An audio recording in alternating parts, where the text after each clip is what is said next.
Then he went on to Derbe and Lystra, where there was a disciple named Timothy, the son of a believing Jewish woman, but his father was a Greek.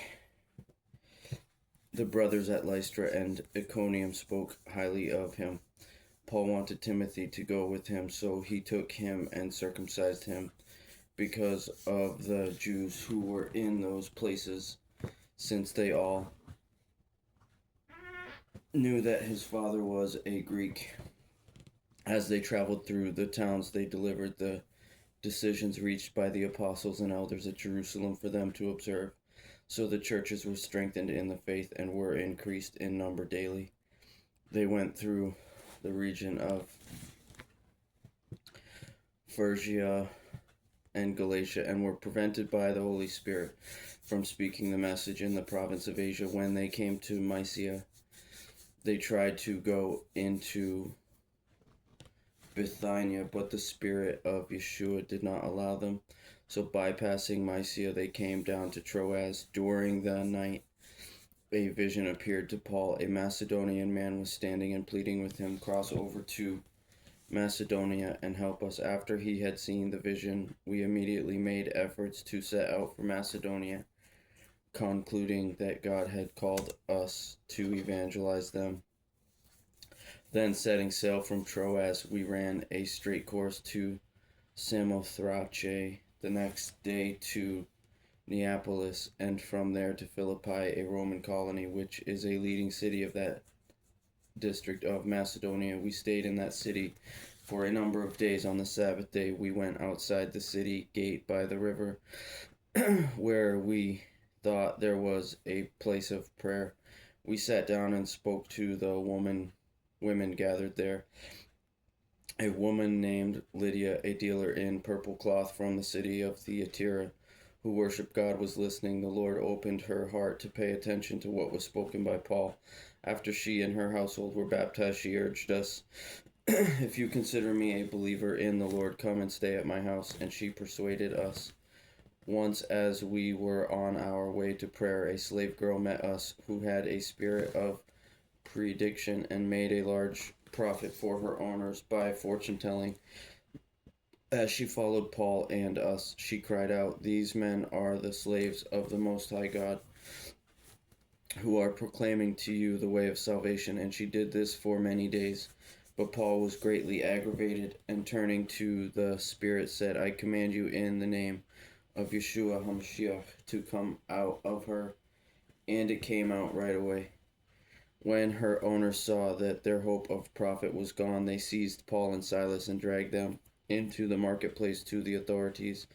And bringing them before the chief magistrates, they said, "These men are seriously disturbing our city. They are Jews and are promoting customs that are not legal for us as Romans to adopt or practice." Then the mob joined in the attack against them, and the chief magistrates stripped off their clothes and ordered them to be beaten with rods. After they had inflicted many blows on them, they threw them in jail, ordering the jailer to keep them securely guarded. Receiving such an order, he put them into the inner prison and secured their feet in the stocks.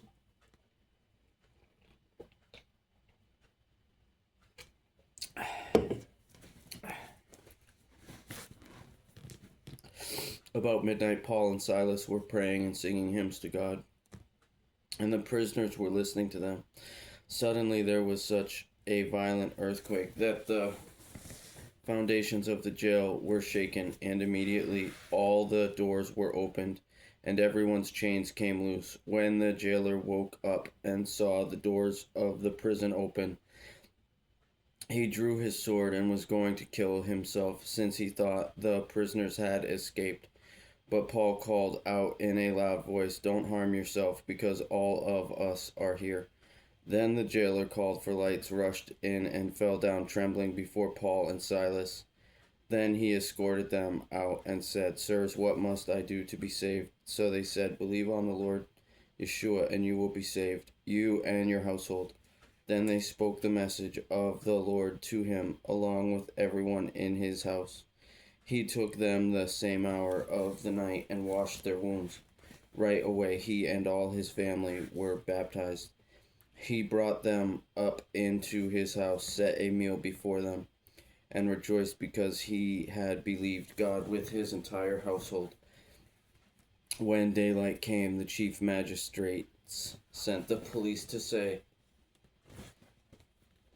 "Release those men." The jailer reported these words to Paul: "The magistrates have sent orders for you to be released, so come out now and go in peace."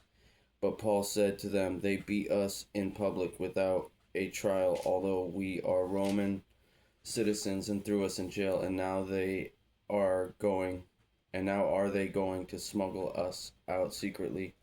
Certainly not. On the contrary, let them come themselves and escort us out." Then the police reported these words to the magistrates, and they were afraid when they heard that Paul and Silas were Roman citizens.